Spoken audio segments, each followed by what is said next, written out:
So you're here with the Poor People's Army. There's going to be a march in favor of Palestinians and poor people kind of Yes. combined. Yeah. And so what do you think is a good way to draw in more Americans that are not familiar with activist campaigns into this broader cause? I think it's you. I think the solution is actually in your hands. It is through real media. This is why we have a First Amendment, because we need a press to be educating Americans on what their choices are, who's running in their elections, so that we can make informed choices. And right now, that's just so sadly lacking, and it's very hard to get any kind of coverage beyond, the two parties of war on Wall Street and their candidates and the issues that they decide to cover, which is why, I'm running in this election so that we can actually center these really critical issues that are otherwise going to be left out, like poverty, like homelessness, like the genocide going on in Gaza, like empire and oligarchy crushing inequality, climate crisis. Yeah. So Donald Trump says that the protesters here in America should be arrested if they protest Israel and maybe deported. I don't know where we would deport them. The Biden administration was pretty hardline on giving Israel every dollar they wanted. Kamala Harris has spoken more pleasantly about Palestinians, but still agrees with giving every dollar to Israel that they've asked for. So what would be your position if you won?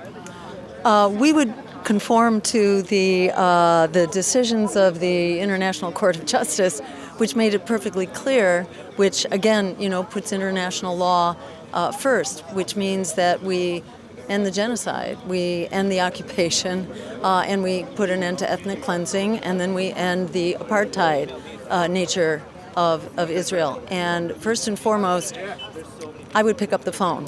I would pick up the phone on the day that I'm elected. I would not wait for being inaugurated to put Israel on notice that the party is over, that the flow of weapons ends, that the financial support ends, that the diplomatic cover ends, and the intelligence support all ends. And, that's what Israel relies on entirely. So, it's very disturbing, actually, that Biden and now Harris, pretend that they are trying to struggle with Israel. And how can they get Israel to do the right thing? They have complete control over Israel if they decided to do that.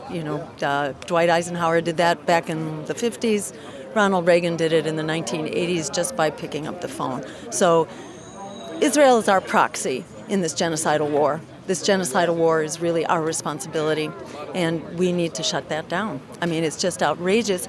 After the most recent massacre at the Al Taban school in Gaza City, where not one, not two, but 3 bombs of 2,000 pounds each were dropped on this refugee center in a school, killing at least 100 people, but who's counting? Because there are no body parts to count, basically.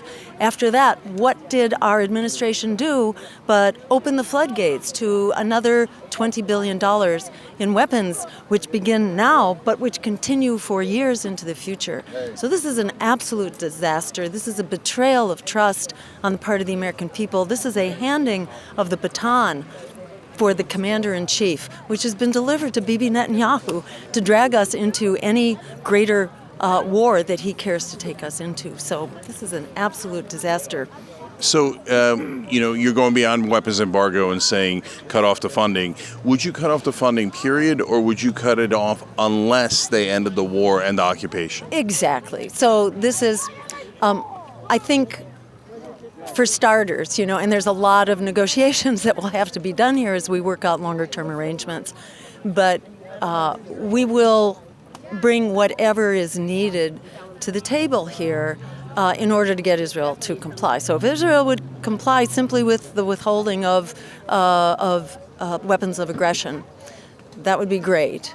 And then the rest could be subject to discussion. But there's a lot that needs to be done, in addition to an end to the war of genocide. Then we also need to comply with the orders of the ICJ and the International Criminal Court to end the ethnic cleansing, the occupation.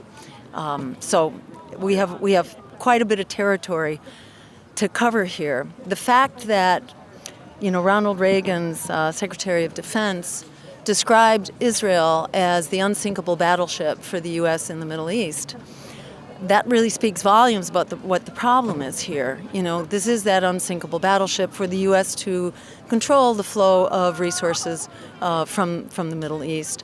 And, the U.S. has a military policy sometimes described as full spectrum dominance, which means, we are still embracing the state of being the sole ruling power for the world. And we need to move from a monopolar world order, which it's not anymore, but that's kind of our mindset, to a multipolar world order. Last question. When Bibi Netanyahu was here to give the speech, would you have arrested him, given the warrant? Yes, absolutely. And I would have ensured that he not have an invitation to come in the first place. I think that was a real betrayal of trust. It was a real contamination, corruption of the People's House and the People's Congress for this war criminal to be brought in and then applauded basically once a minute for the next hour. This was just, a disgrace for U.S. foreign policy across the board. So it's really unfortunate that he was invited. But if I were in the presidency and he was invited and we had that warrant, we would certainly arrest him. Dr. Jill Stein, thank you so much. Thank you so much. Really good to see you, Cenk. Thanks for being here. Thank you.